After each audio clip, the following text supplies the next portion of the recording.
Test. I hear you. Okay, I don't hear you. If he hears me, that's all right because it's better for him to hear me than me to hear him. Yeah, let me just Actually, wait a minute. I'm getting myself back. Can you say something? test. I'm not really getting you all that. Test. Now I am. All right, perfect. Okay. Are you good? Oh, that's what he changed. Yeah, this one, if you change it, like screws things up. Okay. Okay. Sweet.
And welcome back into the Clark Athletic Center. That first 2 hours of basketball, it could have gone better, but luckily that's how doubleheaders work.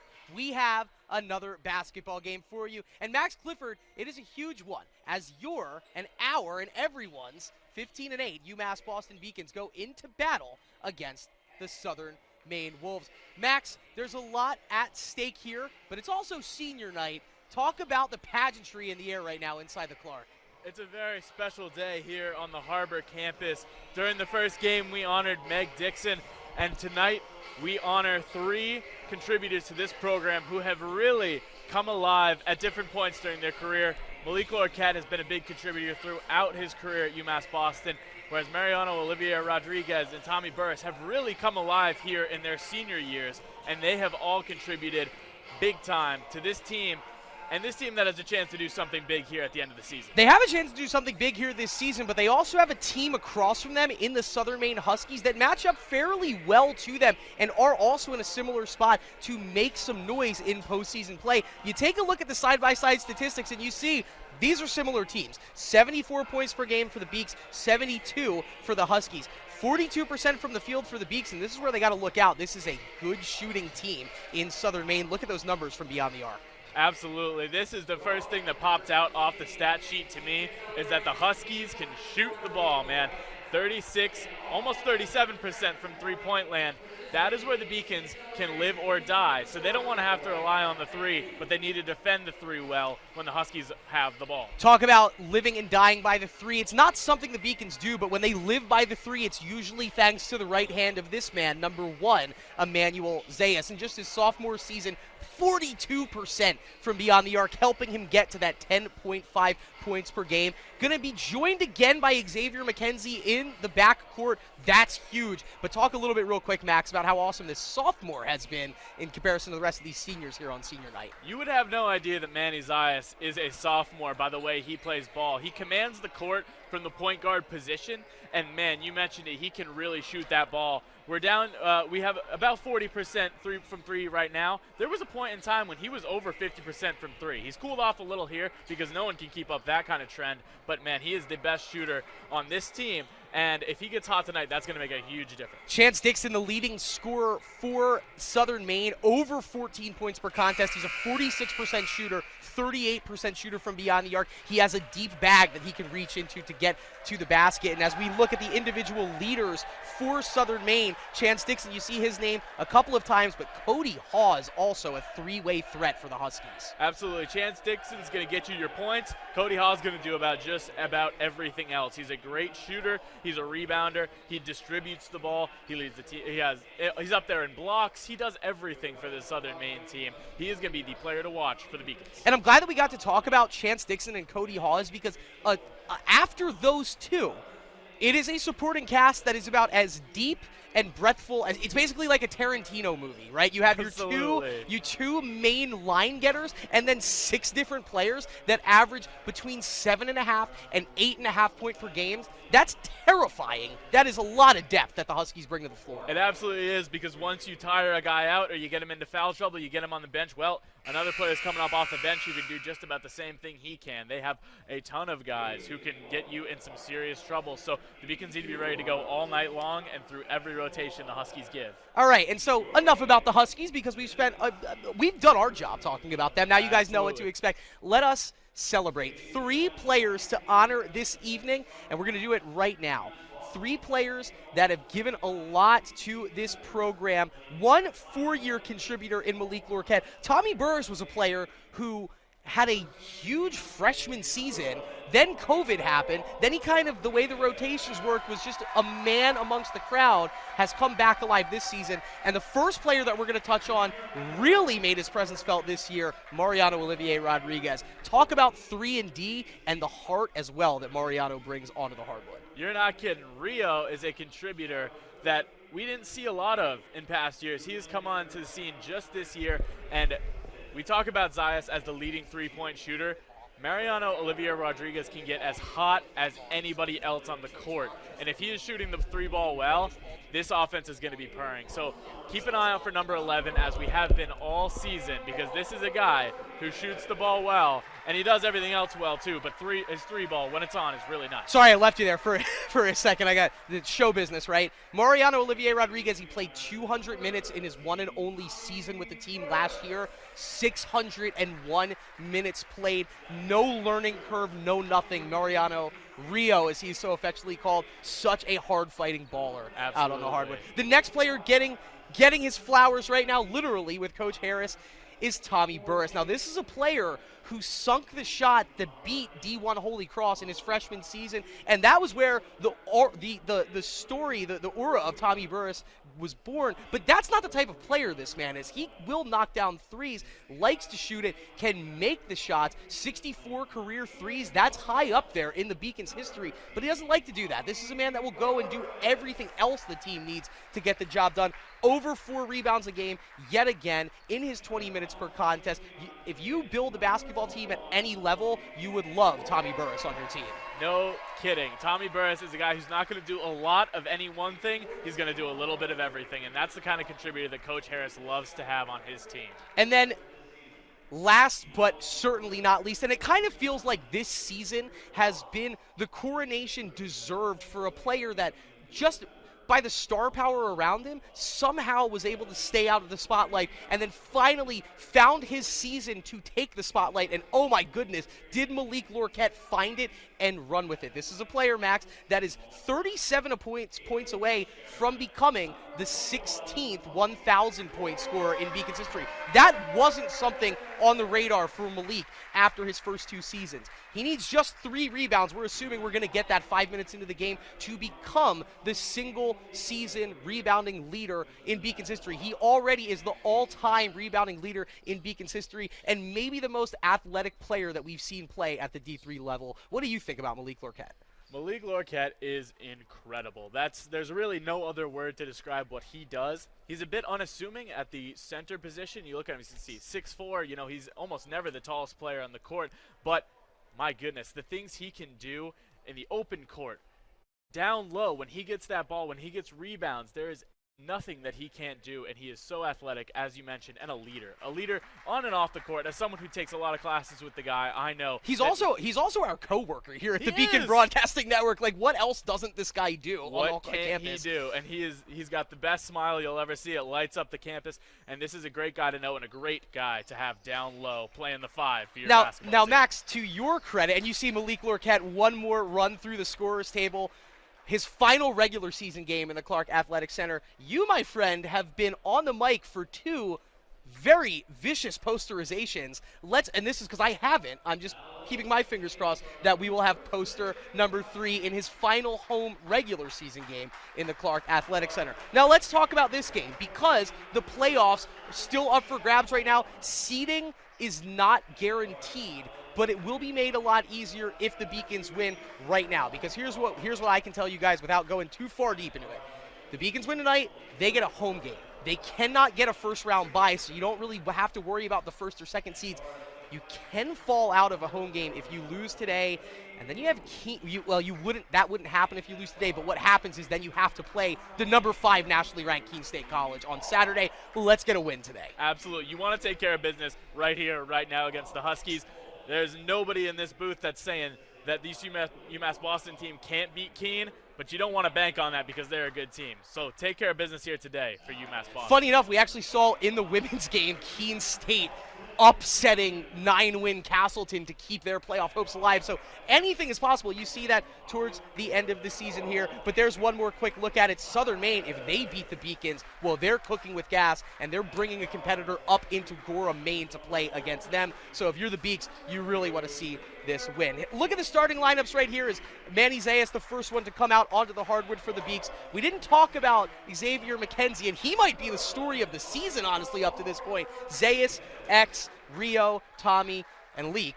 That's a good 5. That's an excellent starting 5. We talked about players that have come into their own this season. This is Xavier McKenzie's first season at this school, and man, has he come into his own, found his way as a necessary part of the starting lineup because of all the things that he can do. And then the other player that we haven't mentioned yet we did talk about Manny. So yeah, Manny Zayas, an excellent player at the point guard position, the backcourt completed by Mackenzie, and then your 3 seniors are going to take care of business. We talked about them. The one player that we didn't bring up, Bobby Joy, went off for 26 the last time that these two teams played, and so this has been an up-and-down lineup with availability issues all season. It looks like finally the best version of the Beacons are back. Now, they did lose an out-of-character game against RIC their last time out on Saturday, but here we go. A game with a lot on the line underway right now in the Clark Athletic Center. Beacons Huskies, and the tip is won immediately to Jason Lombard. Lombard into the corner in the direction of, that's Clay Kuhn, the team's second leading scorer off the bench. Normally, he's getting some starting minutes tonight. Hawes down low for Lombard, and that one's short off the front iron and tipped away by Manny Zayas. That was a excellent defensive stand from the Beacons there down low to prevent what should have been an easy bucket and grab the rebound going the other way. Zayas bounces it over to Mariano Olivier Rodriguez, goes over to X McKenzie. Ball over his head, 14 to shoot here as this looks like a loose 3-2 zone being thrown out by Southern Maine. Give the Beacons some issues as Zayas still about 5 feet behind the three-point line. Little crossover. Kicks it out to McKenzie. McKenzie on the deck to Burris in rhythm for 3, and he got it.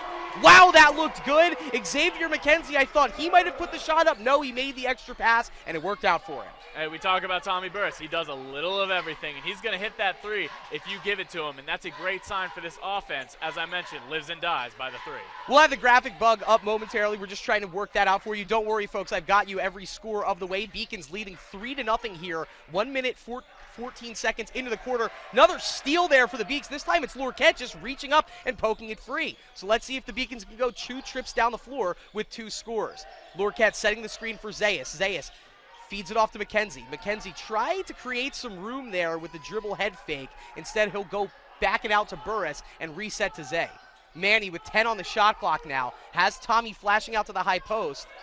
Some motion here. Has Lorquette asking for the post up far from the hoop, so it's going to be a long 3 from Rio, short off the front iron. Lorquette fighting, hauls in the rebound. That's his first. Count it and 1! Woo! And that's what he does better than anybody else. Grabs that offensive rebound, and we're getting closer to that number, and puts it right back up. No hesitation, gets the bucket and the foul. There's nothing he can't do down low. I'm glad you had it fresh on your mind, too. We talked about it once. Any other night, it would be the topic of conversation. You know, if you came into a baseball game and you were about to see Aaron Judge break the single-season record, right, you would want to pay attention to it. Malik Lorquette is about to join esteemed company. Rarely does anyone grab 300 rebounds in a basketball season. He's going to get that mark. He is going to become the single-season all-time rebound leader for the Beaks. The question is, how high can he set that record up at? You know, if there's missed shots to be had out on the hardwood, haul him in. Absolutely. And that's a big rebound there for the Beaks as it's tipped out by Burris. It finds McKenzie. The shot clock resets to 30 after the missed free throw. So the Beacons already holding a 5-0 lead. Lorquette doesn't convert the three-point play, but maybe he can get 2 more as Burris goes right back to him on the right elbow. Throws it over to Zayas. Manny probing, trying to dribble around Cody Hawes, has to pick up his dribble. Rio, brilliant move to get away from Hawes, but he just can't split him and Dixon, and Chance Dixon takes it away. That's some great defense. Ahead of the pack, laying it in for 2. So Dixon started that play with the hustle. Lombard was there as well, and then Dixon back down the floor, laying it up and in. And the 2 perimeter defensive players for Southern Maine with their first play of the afternoon. Burris in and out of the cylinder, As the quick look for the Beacons there, they're trying to hit from beyond the arc, something that they don't look to do early in the contest. 1 of 3 in the early going. Dixon over to Hawes. These are the 2 leading scorers teaming up there. Wow, threw it right away. I think Rio might have gotten away with a foul there, but no whistle, so we'll go back the other way. He takes a spill. No-look pass! Lorquette driving through the lane. He gets contacted by, I believe that's Jason Lombard, and it will be on the shot, send Malik Lorquette to the line to shoot 2. And that's favorable to what usually happens when Malik Lorquette's storming down the field with a full head of steam. They'll take the foul on that one, give him a couple free throws, because when he's traveling that fast, it usually ends up with a poster on your face. So. It's gonna be tough for Malik to hit the 20-point per game mark. He's at 19.1, but you never know, 2 games left, numbers to be had. Free throw line is, I almost don't want to make this point because he started the game 0 for 2, but it has been something that, unironically, he's gotten a lot better at over the course of the year, and he was a liability at the free throw line, under 50% the past 2 seasons, flirting with 70%, and I'm going to stop right now because he's 0 of 3 from the line to start tonight. That's a developing story. We will hope that picks up as the night goes on, as it has all season. Malik, you don't have to prove anybody much, but prove me wrong, please. 16:53 left to go here in the first half. Beacons up 3. Corner 3 from Dixon. He misses it short. And Xavier McKenzie, after the tip from Burris, bodies up Cody Kuhn and gets the rebound in front of him. McKenzie probed in for a second, calmly reverses court. Zayas, he hit a couple of very long threes last week against Castleton. That one was tipped on the shot by Lombard, who's been a very big flusterer on the defensive end. Back and forth, Chadbourne gives it to Kuhn. Kuhn kicks it over to Lombard. He almost traveled. Ball still around the perimeter. Still 18 on the shot clock as Chadbourne lofts that one almost out of bounds, but it frees up Hawes in the corner. Kuhn for 3, and he got it. In rhythm. That was some beautiful ball movement for the Huskies. And they got shooters, and everybody on the floor can hit a shot for them. And you saw it right there. At one point, all 5 of those players were a threat to shoot. That's the truth. The Huskies are a great shooting team, and they showed it right there. Kuhn knocking down the tying shot, and UMass Boston doesn't want to rush another one here. Burris, he hit from that same spot earlier, and that's a long 2. The referee from the far side of the court calls it a long 2. But Tommy Burris, that shooting stroke has arrived today at the Clark. Good to see one go down. They had missed a few in a row, and Tommy Burris hot early on his senior night here. Zayas almost gets the steal. Great job from Kuhn to keep it in bounds. It frees up Hawes, and he rattles home a deep 3. Cody Hawes, the senior out of Carmel, Maine, second leading scorer. We mentioned he does everything well, shooting included. Absolutely. Cody Hawes is going to do a lot of things right, and shooting is definitely one of those things. Huskies Lorquette, a double team. He'll just bully ball some room. No foul call. Chance Dixon was asking for it. Not going to get it against Lorquette right there for 2.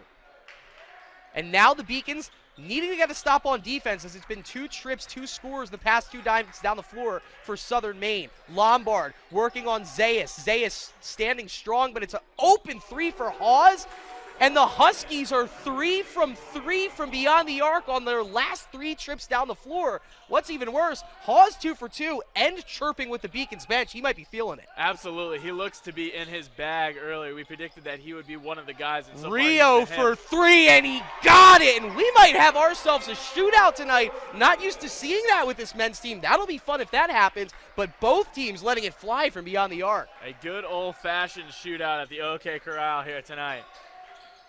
Hawes gets cut off by Lorquette, and that's a great defensive stop from the Beacons right there as the Huskies dribble it out of bounds. We'll get our first look at Bobby Joy when we come back from this media timeout. Fun first 5.5 minutes, Max. 14:20 left on the clock in the first quarter. Beacons 12, Huskies 11. More after this on the Beacon Broadcasting Network, brought to you by LittleEast.tv.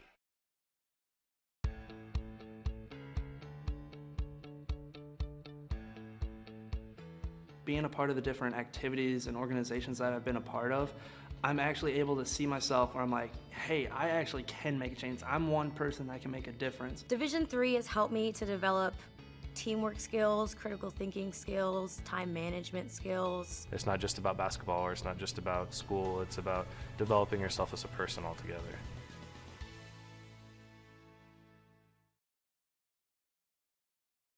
Men's basketball looking to get a big win at home against Castleton University on Wednesday night. The Beacons is looking to keep pace in the Little East Conference. The 5-campus UMass system is the university that educates the workforce of Massachusetts. We recognize that we are truly here for a reason, and that recognition inspires us and drives us every single day.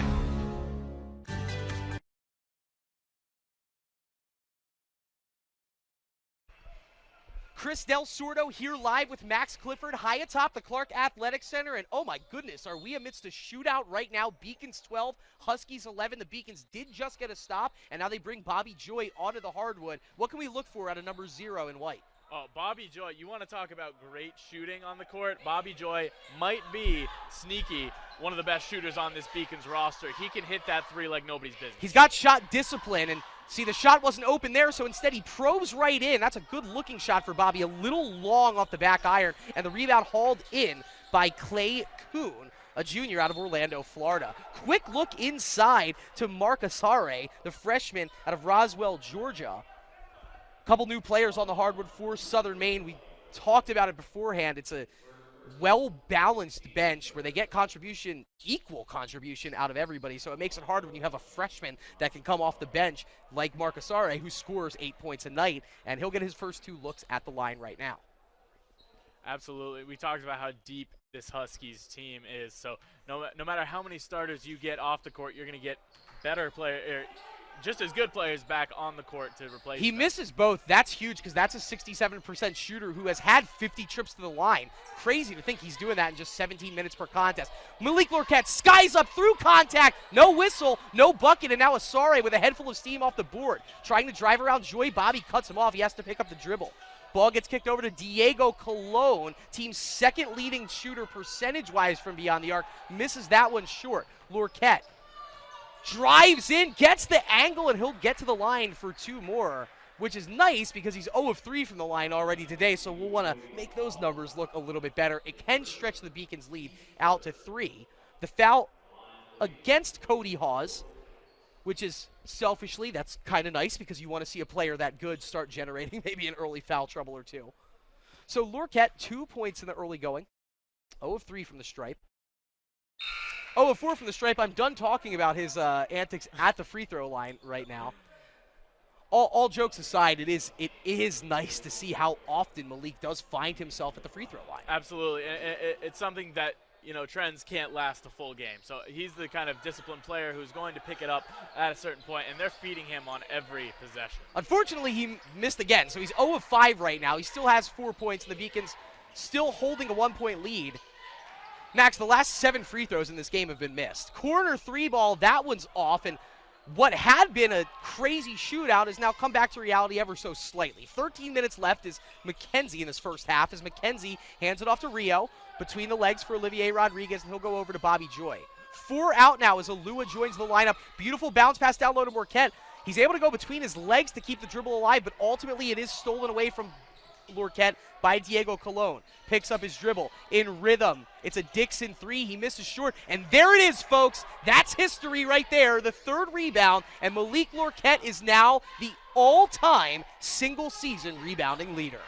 And no player more deserving, no player has worked harder to grab that rebound record, just like he has almost every other record that he owns. Unfortunately, it didn't lead to any points on the other end. Instead, he has to hustle back on D. He cuts off Asare, but now it's a Diego Colon. No, he puts it back on the deck, and he's blocked by Lorquette. That'll put a cherry on top. It looks like Dixon's trying to drive past, almost tipped away. McKenzie keeps Asare in front of him, but a nice take and finish. Those are 2 similar freshmen going to war with each other, and number 11, Mark Asare, just got the better of Xavier McKenzie. Absolutely, and that's a Malik Lorquette block that you want to turn into a possession for your team. Instead, it sticks with the Huskies, and they get a bucket out of it. Well, McKenzie goes right back, and he's blocked by Hawes, and Hawes, a confident look on his face right now. Alua spinning, Alua pulling, popping, and missing short, and that's the 3rd rebound in as many trips down the floor for Diego Colon. He's really going down low and hauling him in. Asare for 3, misses everything. Rio gets the board, a tough board, and we'll go back the other way. Absolutely. You're glad to see him grab that one because they've had some trouble on the offensive board so far, as well as defending the 3-point shot. They're giving him a lot of room for a team that shoots well. Joy almost traveled. He's able to kick it over to McKenzie. 15 to shoot. Rio, an NBA 3, and it's just off the left iron. Looked good. Maybe not the best shot selection. Coach Harris isn't too upset, but now they got to get back as Colon probes in and peels it back with 22 to shoot. Dixon asking for it. Colon picked up his dribble, and so now it's Cody Hawes fronted by Malik Lorquette. Crossover. Stops. Dishes it off to Kuhn. He's blocked on the play by Lorquette, but unfortunately last touch by Malik, and it will be Huskies basketball when we come back from this media timeout. Well, the score hasn't changed much in the past 4 minutes of basketball, Max. We'll stay here. What's going on right now? Because I feel like we had that 1 bucket in transition for Southern Maine from Asare going one-on-one against Xavier McKenzie, and we had a replay of that as well. I believe of the block from Malik Lorquette as well. Yes, and this was a punishing block. This is what Malik Lorquette does as well as anybody else in this conference. You pass up that shot to drive at Malik Lorquette, you're kind of crazy for that one because that is a shot that he is going to get in the way of every time. I think it speaks to we were talking about how this game just felt like a wild shootout when it just got started, and I think all the players on the floor are intending on keeping it that way, and so shot selection, I mean, it has decreased very quickly as we've advanced into this first half. You have Malik Lorquette with 4 points, and he has 3 rebounds, but he's also missed 5 free throws. Yes. You've missed 4 3-pointers, and yet you're still within 1. You probably should be in front right now. Do you go back to classic Jason Harris Beacons basketball and just start posting up Lorquette and slowing it down a little bit and getting inside? I think you need to. Obviously, the 3 was, finding its the bottom of the net early on, but like I said, if it's not hitting, it's really not hitting, and you can waste a lot of time on some bad threes. Malik Lorquette is the best player on your team. You want to feed him every time. At one point, both teams were 4 of 6. Now both teams are 5 of 13, and Southern Maine now 5 of 14 after that miss and subsequent rebound from Lorquette. That was Tommy Whalen coming onto the floor for his first minutes. Alua, corner 3, misses long. Shots still aren't falling both ways, but Cody Hawes doing what he does and just pulling down the boards. He now has 3. Asare cut off, beautiful no-look pass to Cologne. Cologne drives in, kicks it out to Hawes, and that's an offensive foul drawn by Ike Alua. Call it against Diego Cologne. Ike Alua, a player getting slightly more minutes this year in his sophomore season than he did last year. That's a big play out of him. Absolutely. He's an impact player off the bench, and it doesn't always show up in the box score. In fact, he grabs a lot of personal fouls, sometimes more than other things in the box, but he just drew a big charge foul there and hits the bench, having made an impact. Zayas kicks it out. McKenzie, he doesn't usually shoot from there, but it frees up some space from Zayas from straight on, and he got it. And that's what Xavier McKenzie can do. You and I don't expect him to shoot from there, but if you're defending him, just that split second to run out, he goes in, kicks it out to Manny, and that's a huge 3. He found his guy, the guy that you actually want to be taking threes right now. It's Manny Zayas. You always trust that long ball. Nice defense that's Connor Walden on the backside of the play. Now, that is the player who has been the fun story of the past month, kind of thrust into action in that wild game earlier this season. I believe it was against WestCon. It was home against WestCon, 19 points and letting it fly, and now has really carved out kind of that 8th spot in the rotation this season. He has, and well-deserved. Corner 3 again, and this time it's Joe Longoria seeing his first action, the true freshman out of New Braunfels, Texas. He's the 9th leading scorer on the team coming into action. He's the first one under the 7.4 mark. He averages 4 a night, and he gets 3 right and he there. can still do that right there. Even the last guy on this Huskies bench is a solid shooter. McKenzie's going to try and get into the 3-point parade. He misses that one long, and Cologne skies up. That's 4 rebounds now since coming into the contest for Diego Cologne. Hawes trying to probe around Lorquette, but he picks up his dribble, and so they'll reset. 21 on the shot clock. Zayas gets out to it quick, so it's going to be a straightaway 3 with not much room to operate, and that's good defense from Manny Zayas, just getting in the shooting rhythm way of Diego Cologne, who's the 2nd best shooter percentage-wise. Lorquette, easy entry pass, but he smokes the layup a bit long. That was a great closeout by Tommy Whalen, the freshman, all 6'1" of him. He got in there, and he pestered Malik enough to force the turnover. It looked like Malik was trying real hard to avoid a charge there and ended up just missing the basket. Whalen almost traveled there. He's able to get the pass over to Hawes, and now around the perimeter they go. Diego Cologne, he missed it from the right wing, but he hits from the left wing, and that was nothing but net. That was beautiful, and that is what we've talked about. Every guy on this Huskies roster can do to you. They're a great team from outside, and they've had a few different names nail a triple for them early. Diego Cologne now 17 of 49 from beyond the arc on the season, and Southern Maine their largest lead of the night at 4. Zayas trying to cross over, beautiful Hezzy, gets inside the runner, long off the back iron. Lorquette can't grab the rebound, Zayas does. McKenzie, open, beautiful head fake. He'll stop. He loves that spot, and he misses it long. Walden gets the rebound, but it's tipped away from him by Asare. Now Mark Asare trying to cross over Bobby Joy, backing him down now, nothing doing, but they'll go across court. Ball on the deck, Tommy Whalen dips in, kicks it out to Hawes, back out to Asare. They go back around the perimeter.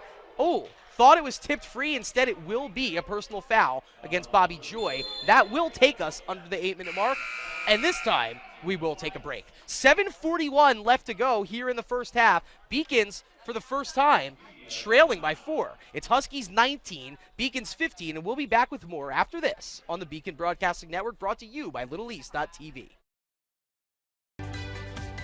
Responsibility is being accountable for your words and actions, first and foremost. It also is an obligation to be a positive influence in the communities around you.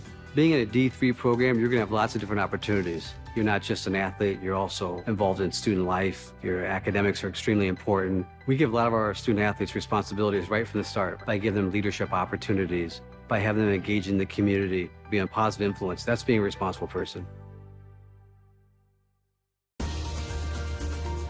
I believe sportsmanship is a mutual admiration and respect for your fellow competitors. We all go through a lot to reach the point where we compete against one another. It's important to realize that. So once we're finally on the field or on the court or on the starting block, we look at each other as fellow human beings and not just competitors. Being able to recognize the hard work that other athletes are putting in creates a more positive and inclusive environment.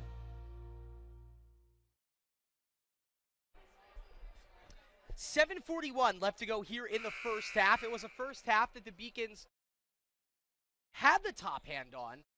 The past 5 minutes have very much been more Southern Maine, and their shots at this point, that's the difference, Max. Their shots are falling. Absolutely, and Southern Maine is playing their brand of basketball, and UMass Boston is trying to play it too, but that's not their brand. And now, wow, like Jason Lombard flashing in off the inbound. That stretches their largest lead of the game from 4 out to 6.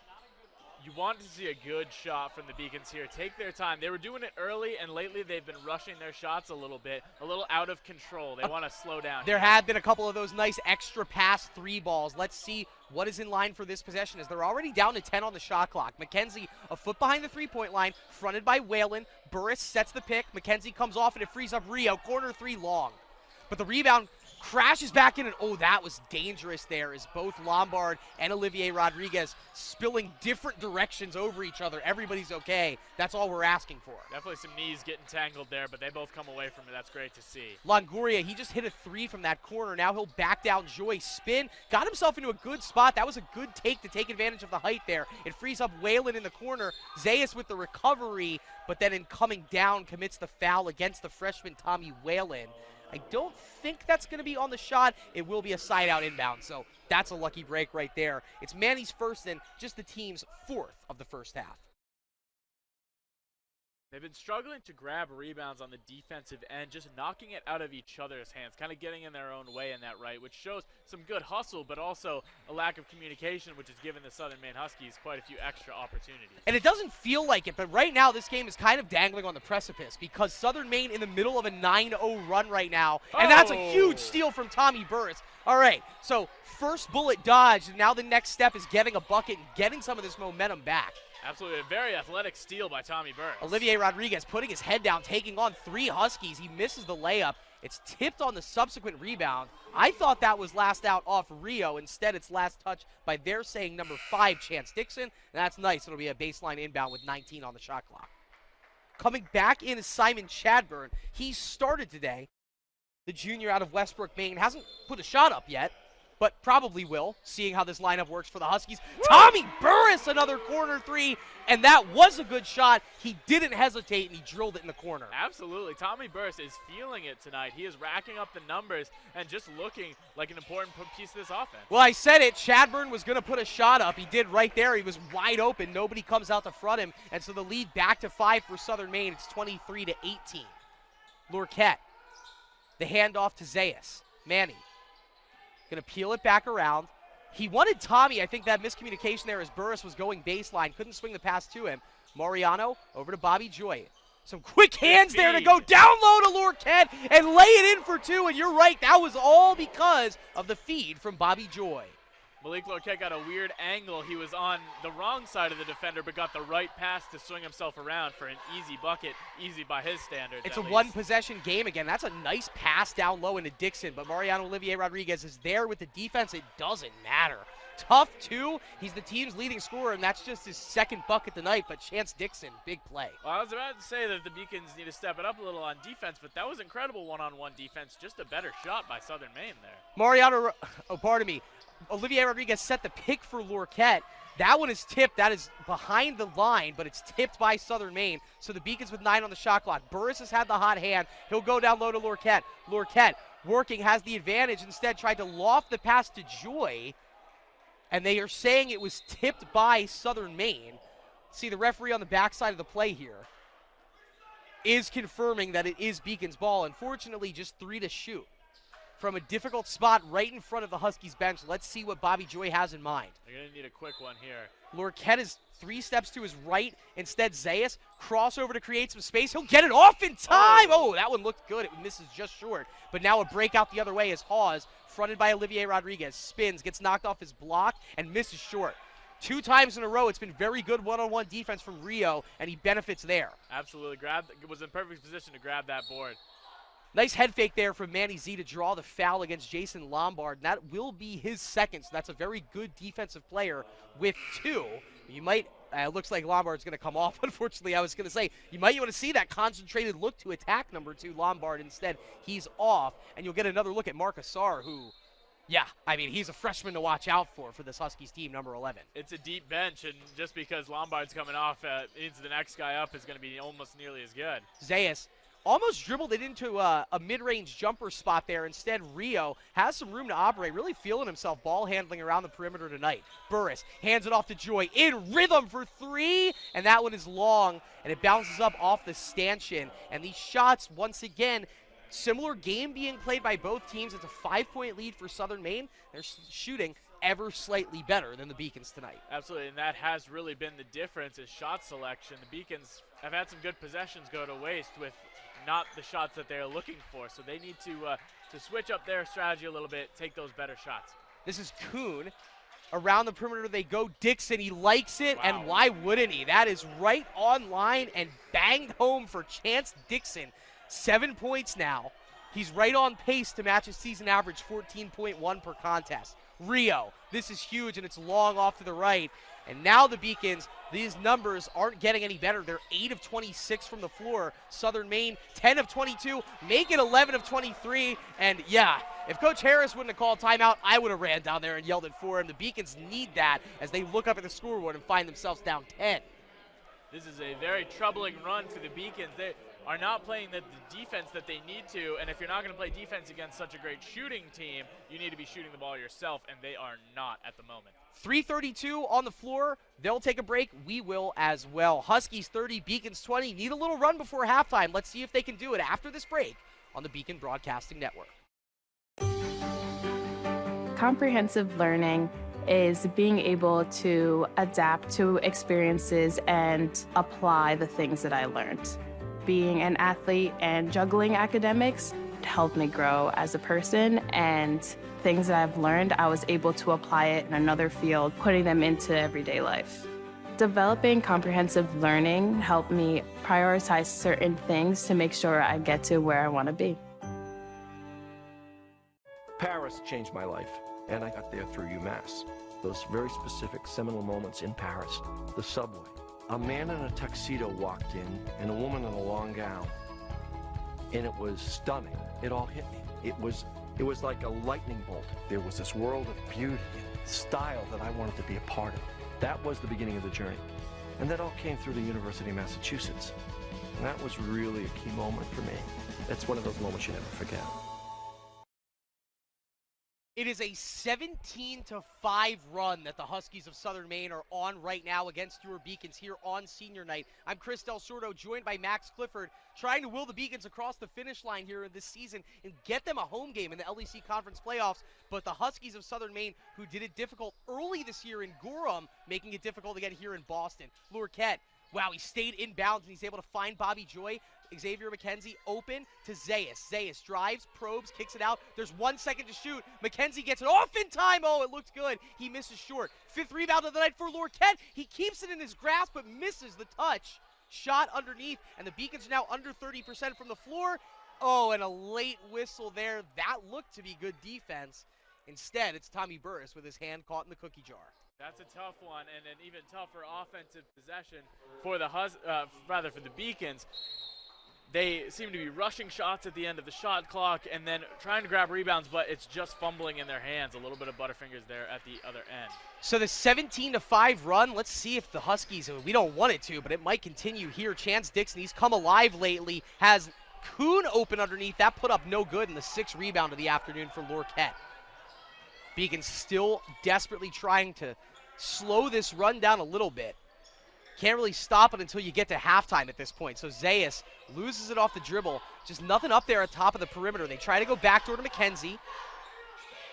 Lorquette setting a screen. It frees up Burris. He misses short, and now nothing falling for the Beacons Max. They've missed their last 9. Asare ahead of the pack, feeling the contact from Burris, and he'll lay it in for 2. He gets fouled, and so he'll go to the line for a trip to earn 2 more. And you can't say it's a lack of good defense, because holding Southern Maine to 30 points so far is actually quite impressive. They've been forcing a lot of missed shots. It's the Beacons offense that is not really garnering any good opportunities for them.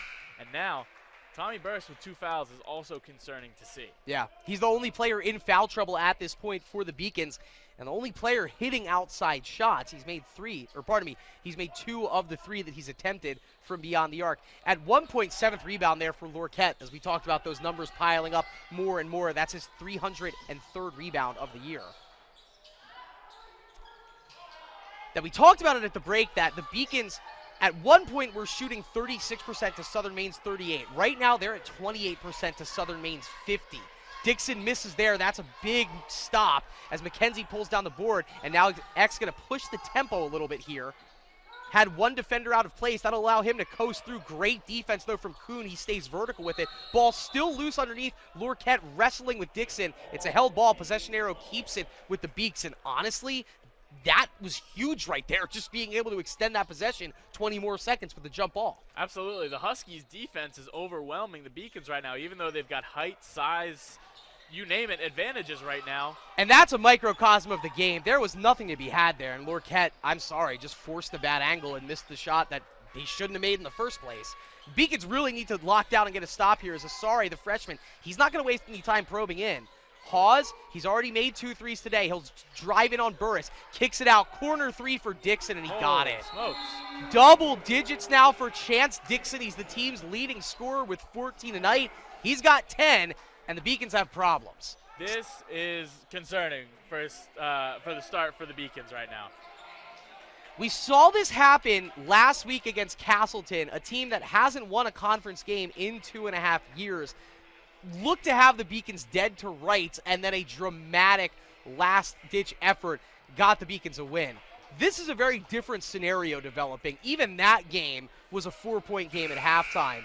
How did this happen, Max, where we were just literally at the Beacons holding that 12-11 lead, and you look at the scoreboard right now, and it's a 23-8 run that hasn't stopped the rest of the way in this first half? It's troubling, and it's troubling because, like I said, they've been playing decent defense. Yeah. Against Southern Maine, a team that shoots so well, they've been shutting down the shots with relative success. The offense has only put up 20 points. We're a minute away from halftime, and it's a 20-point showing for the Beacons. That's upsetting. Southern Maine, 48% from the field, 50% from beyond the arc. The Beacons in the 10% range. That one is tipped out of bounds, although the Southern Maine bench, they don't want to buy into that. And most of those guys had a pretty good look at that play. So once again, if you're Coach Harris, if you're any of the Beacons, saying nothing else, take the basketball, put it back into play. They may be benefiting from some calls, but they are not above that at this moment. They'll take whatever advantages they can get. The Beacons actually 4 of 15 from beyond the arc. They hit 3 of their first 6. This would be huge if Ike could knock one down. He misses long. Another rebound from Malik Lorquette. He hasn't come up short in the rebounding department tonight. That's a foul underneath committed by Clay Kuhn. Don't count the basket, but the foul underneath will send Lorquette to the line for 1-1. That is the 6th team foul of the half. My apologies. I thought I had the beat on it with the scoreboard. Nope, they were faster than me. So 16 fouls. Lorquette kicks it out. Joy, huge 3 from the right corner. Bang. Got it. You said it. Probably the best shooter on the team. He hits it when they needed it the most. We talk about a guy that you probably want to shoot even more. There he is making an effort on defense, but we talk about Bobby Joy. Percentage-wise, shoots incredible. Numbers-wise, you wouldn't guess it, but that's just because he's so selective with his shots. But he shoots there and nails it. Bobby Joy, 47% from beyond the arc on the season. Woo. And he's put up his fair share, too. Right, you can always ask for him to shoot it more, but 33 of 70 from beyond the arc. That's impressive, it's incredible. That's a turnover and a big stop. So now the Beacons, 19 seconds to put a good possession together here and get it back to single digits before halftime. I was going to say, let's get this under a 10-point deficit before halftime if you're the Beacons. If you're going in there down 9, that's very different from being down 11, just for the pure sake of 1 digit versus 2. Walden in for Alua, so it's Zayas, McKenzie, Lorquette, Joy, and Connor Walden. Everybody a three-point threat with the exception of Lorquette.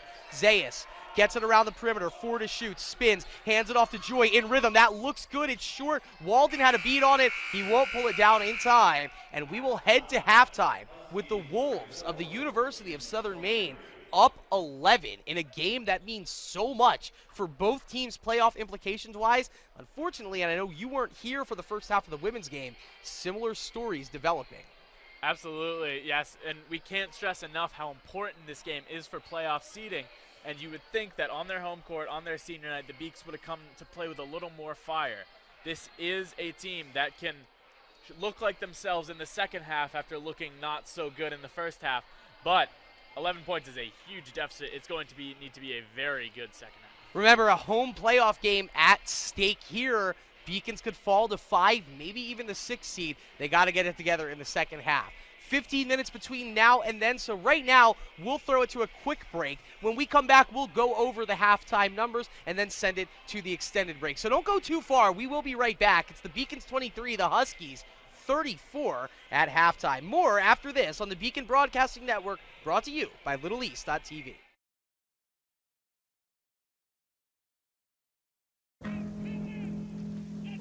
Celebrate the soggy shoes and the slow starts. Celebrate the lessons learned along the way.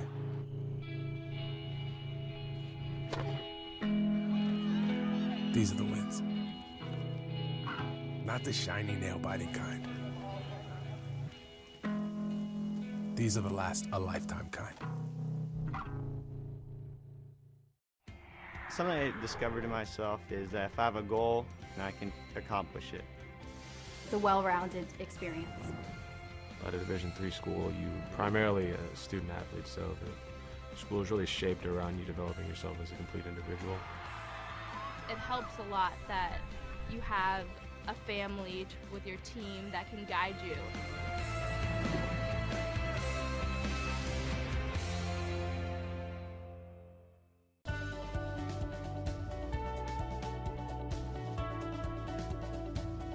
I just wanted to get good grades and to do well. But it also made me realize that I have a lot of career goals. You're there to get a full college experience, not only participate in your sport, but participate in things outside of that, and it's all about growing as a person. My coaches have helped me with figuring out who I really am. Their lives are dedicated for us to succeed.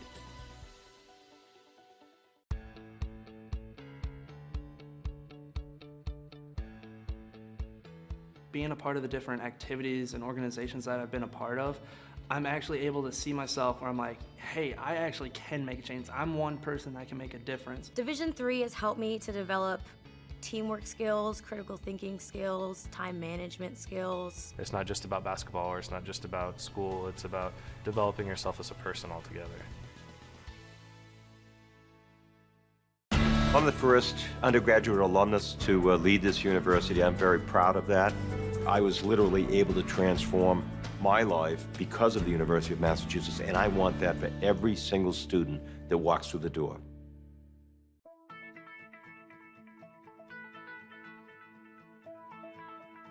College has given me the flexibility to pursue my passions and my interests, and I've recreated my identity for myself aside from just being an athlete. My greatest personal discovery has been that I am capable of doing things that I didn't know I was capable of doing. To be able to study what I wanted to and continue to play the sport I love, all of those things came together very nicely in one package in Division III.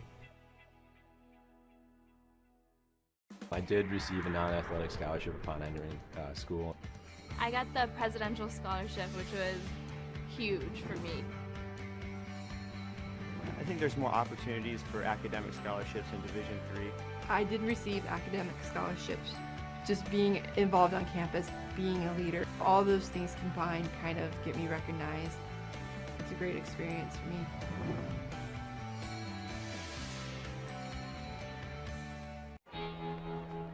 cheer for the stumbles, the he shoulda had that's, and the tears that linger. For in those moments, greatness lies. There, you will find the provoked, the determined, the unified. It's in those moments that champions are born. The University of Massachusetts Boston, with its scenic oceanfront campus, easily accessible to downtown Boston, is recognized as a model of excellence for urban public universities. 16 NCAA Division III sports are part of the more than 100 student organizations that create an engaging campus life in America's biggest and best college town. UMass Boston, Boston's urban public research university for the 21st century. Division III allows you to give yourself to other things. Having that free time allows me to pursue the things that I want to pursue. Division III athletics affords students the opportunity to, engage in the other interests in their campus and in their lives outside of that sport. It allows you to just be able to do everything you want to do. I wouldn't change it for the world.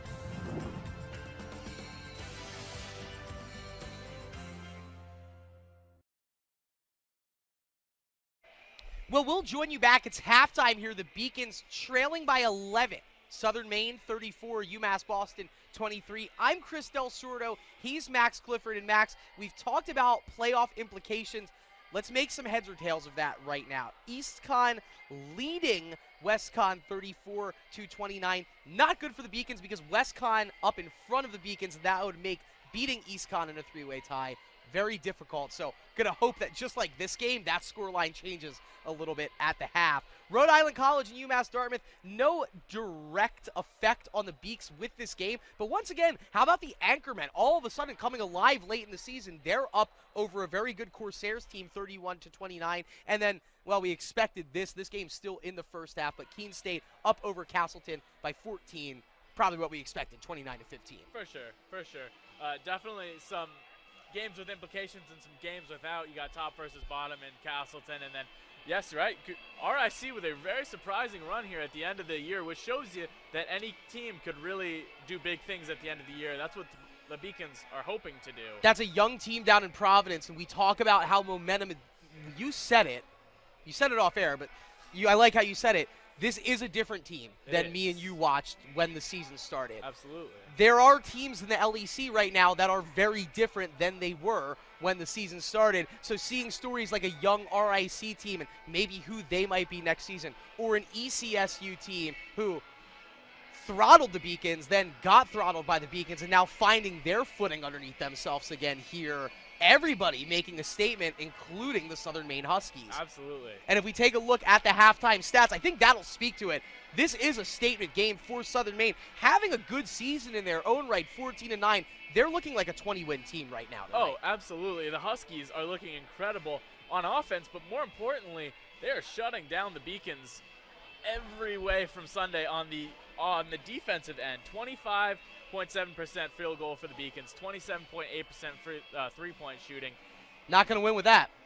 No made free throws. No, highly concerning. Unfortunately, I was going to touch on that before you brought it up, or after you brought it up.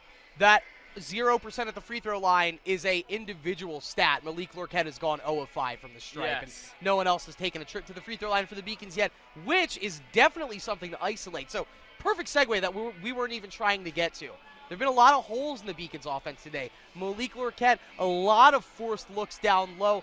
At the beginning of the half, plenty of shots to be had from around the perimeter. They dried up. Have you seen anything there to be had to make some of this hay back offensively for the Beacons? Because think of all the ways you know the Beacons can score a bucket.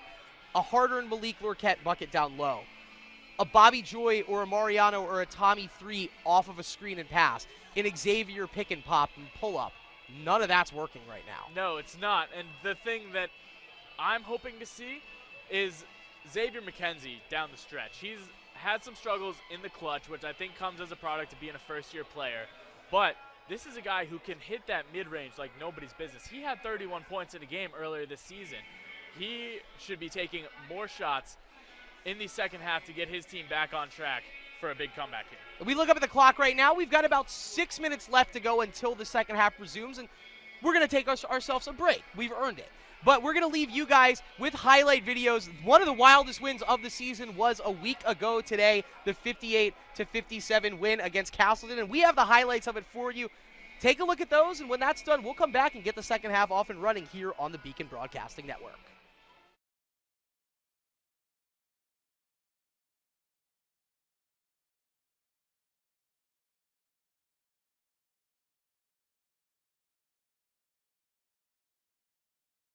Men's basketball looking to get a big win at home against Castleton University on Wednesday night. The Beacons looking to keep pace in the Little East Conference standings, maintain their third spot in the race to the conference tournament. It would be all UMass Boston early on, a barrage of three-pointers. Tommy Burris kicks it off with a three, and then Mariano Olivia Rodriguez hits a three from the top of the key. Bobby Joy caps off the 9-0 start for UMass Boston with a three of his own.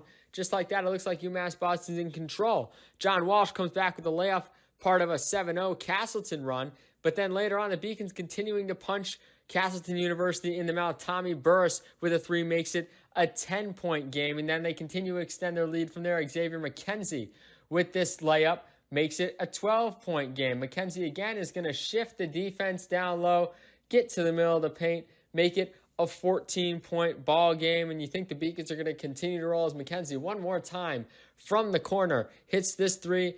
15-point lead with 5 minutes to go for UMass Boston in the first half. But the Spartans would respond, a 13-0 run. John Walsh with the layup. And then Justin Schwarzbach from the top hits a three. Just like that, the Beacon lead down to 10. Schwarzbach again from three. Hits another from about the same spot. Makes it a 7-point game. And then one more time from John Walsh. Layup down low. Makes it a 5-point game. Carter Mackey finishing it off with a deep three right there. And then another one in the second half gives Castleton their first lead of the contest, 28-27. And then Malik Lorquette, what more can you say about the senior forward? Yet another posterizing finish for the senior in this one. Lorquette, a big dunk right there. And this second half would be big for him. He would finish with only 12 points and 15 rebounds, but he had some key blocks down the stretch, as we'll see later on. But you see from all angles,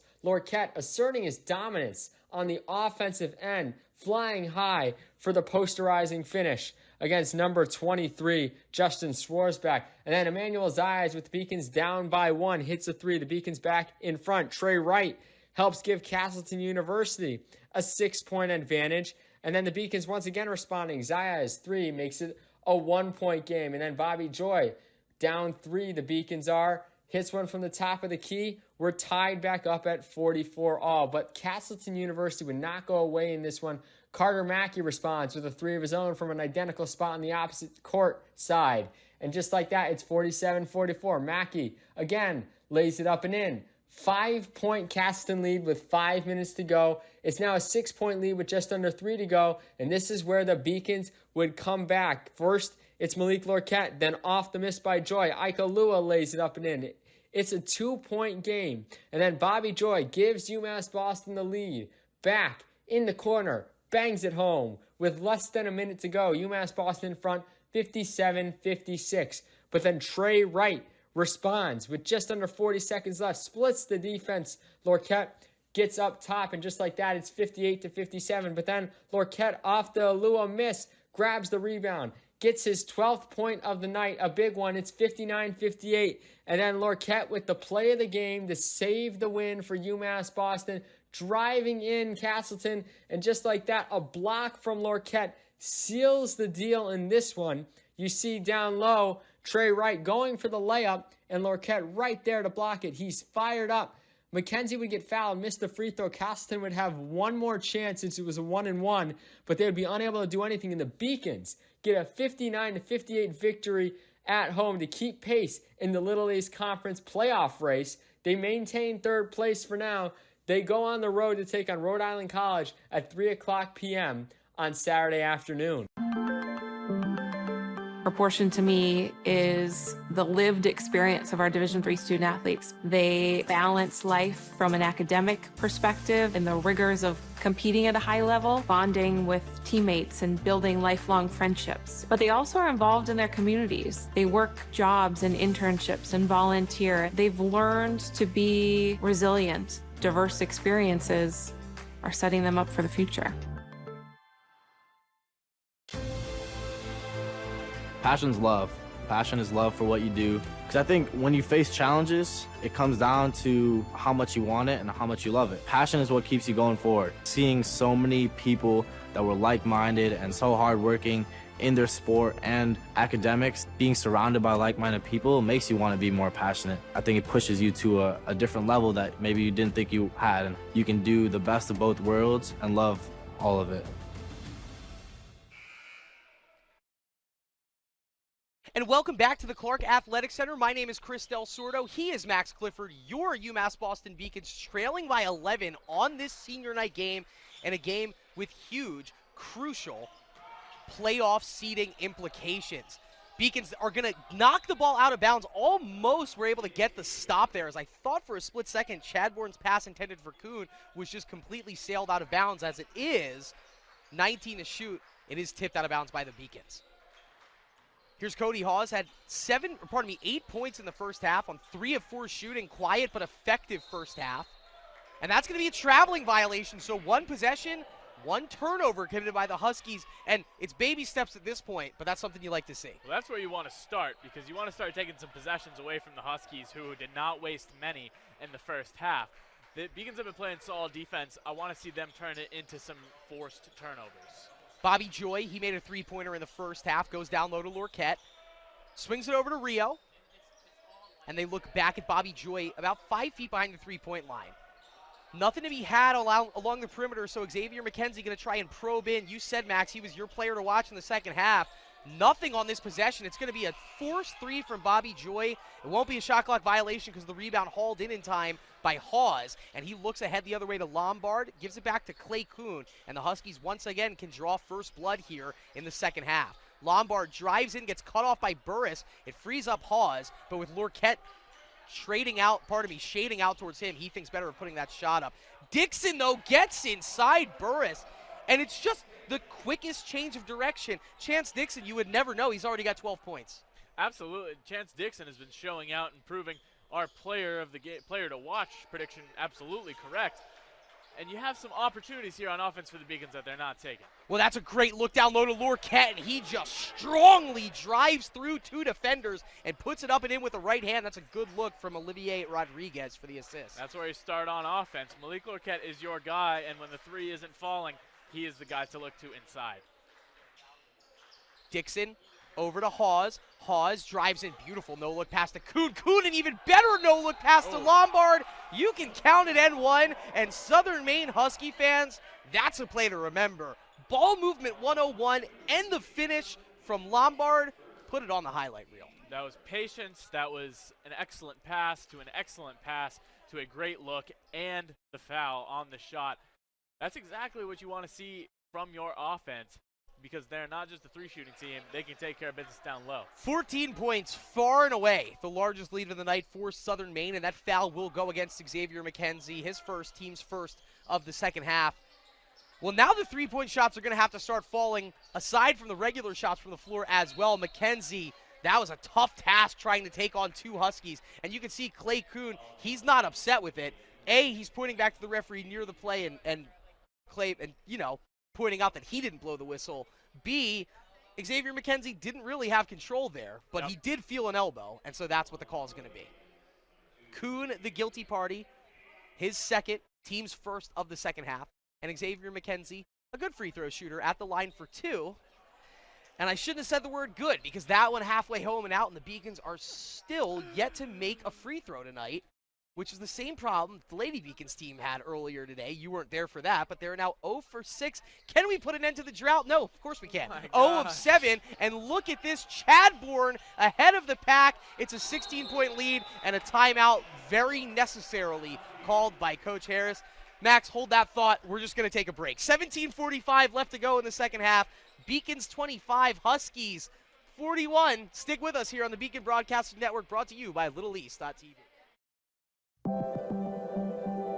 Proportion to me is the lived experience of our Division III student athletes. They balance life from an academic perspective and the rigors of competing at a high level, bonding with teammates and building lifelong friendships. But they also are involved in their communities. They work jobs and internships and volunteer. They've learned to be resilient. Diverse experiences are setting them up for the future.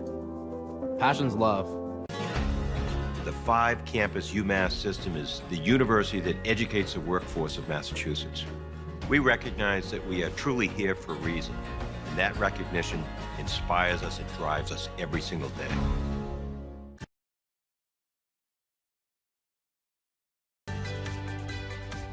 Responsibility is being accountable for your words and actions, first and foremost. It also is an obligation to be a positive influence in the communities around you. Being in a D3 program, you're going to have lots of different opportunities. You're not just an athlete, you're also involved in student life. Your academics are extremely important. We give a lot of our student athletes responsibilities right from the start by giving them leadership opportunities, by having them engage in the community, be a positive influence. That's being a responsible person. Well, we have 17 minutes, 45 seconds for the Beacons to reverse course here on senior night, trailing by now their largest deficit of the night, 16 points. Chance Dixon has almost created the deficit himself. He has 14 leading the way for the Huskies. 8 different players with a made field goal up to this point for Southern Maine.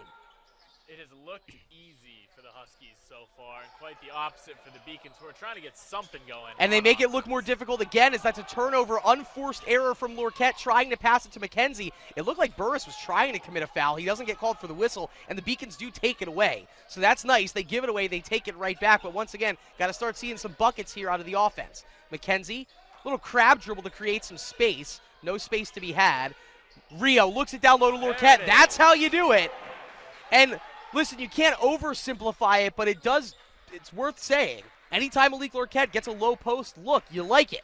He wasn't making a lot in the first half. Maybe that's what he needs in the second half here. It's easy to say do that every time, and it's not a reality every time, but man, Malik Lorquette's your best player on the court, best scorer on the court. Get him the ball down low.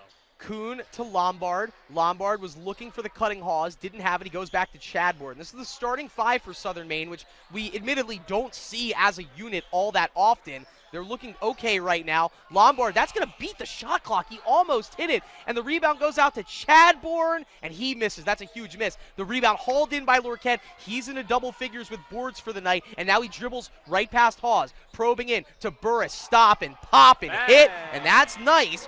4 straight points for the Beacons in the past 40 seconds. And Tommy B is hot. This is no fluke. Keep trusting his jump shot. He's hit a couple trays. He's hit a couple mid-ranges.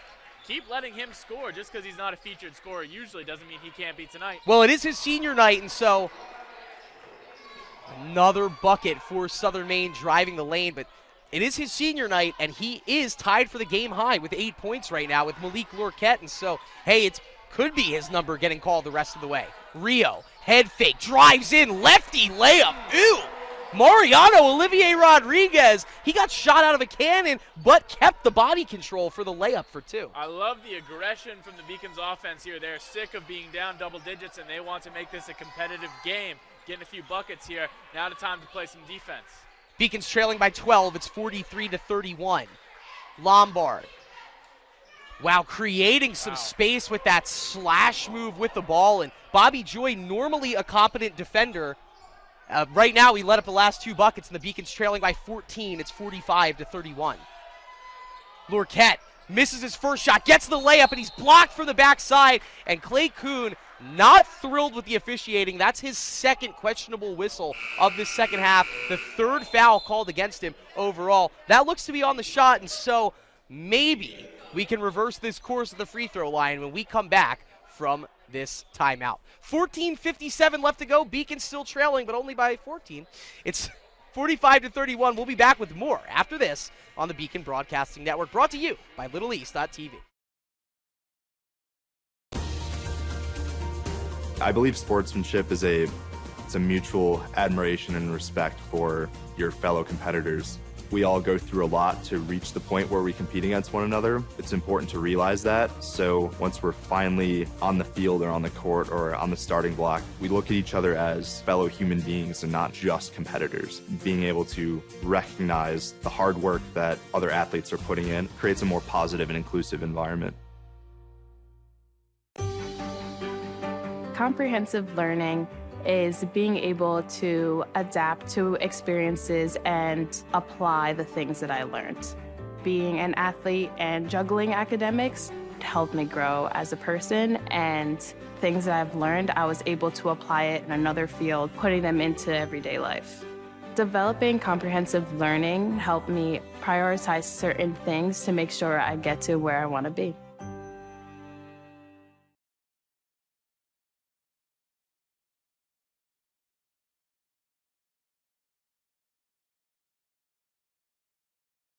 So the long walk back to the free throw line is Malik Lorquette. He is 0 of 5 from the stripe today. The Beacons 0 of 7 as a team. 2 more here to try and bring this back to within 12. So let's see. Lorquette coming into the day was over 50% from the stripe. That's a big make, and it feels really good to take the lid off the basket from the free throw line. Go ahead and pop the champagne. Exactly. Hey, and unfortunately, it's worth noting, Malik Lorquette misses the second, so the Beacons are now 1 of 9 as it's out off the Beaks. Beacons 1 of 9 from the free throw line. If they would have made all 9 free throws, well, it's only a 5-point game. Shooting, that's the topic du jour. The Beacons 32%. Southern Maine right now, a 53% clip, 47% beyond the arc. Hard to lose a game when you shoot like that. We knew they were a good shooting team, but those numbers are just wild, and we're well through the game. It is not fluky early start. This has been consistent for them. Hawes got cut off by Alua. Nice defense from him, but he leaves his feet too soon, and Hawes is able to stay patient and stretch that lead right back out to 15. 2 more for Hawes, who now has 10. Joins Dixon in double figures. And a turnover here as Dixon just takes it right away from Ike Alua to a cutting Diego Colon, who lays it in for 2, and Southern Maine takes their largest lead of the night on an absolutely beautiful basket. My goodness, we came on air tonight with great intentions here in Beaconville, and senior night just not working out for either side. There's nothing they can't hit right now. That is Southern Maine, that is. 14 minutes still on the clock here as Alua drives through and he smoked the layup, but Lorquette grabs it and puts it back in. That's what he's there to do, and the Beacons are going to need every point they can possibly get out of Malik Lorquette tonight.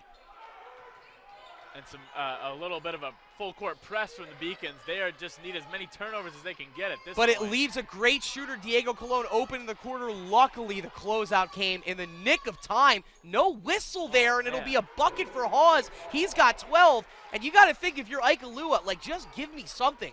Call me for the block if I'm blocking him, but don't let that just be a shot. Right. And it's 2 more for Cody Hawes, and the lead back up to 17 for Southern Maine. Zayas trying to put a stop to this run. Misses. McKenzie skies up and grabs the board. Manny puts it on the deck, thought about the corner 3 again. Good look. Joy left wing 3. Yes. Hey, there we go. Yes, yes, yes. And you can thank Manny Z's creativity and relentlessness. It does lead to an open look. Bobby Joy now 2 of 4 from beyond the arc. You got to love it when he catches those wing shots in rhythm, and the lead back to 14.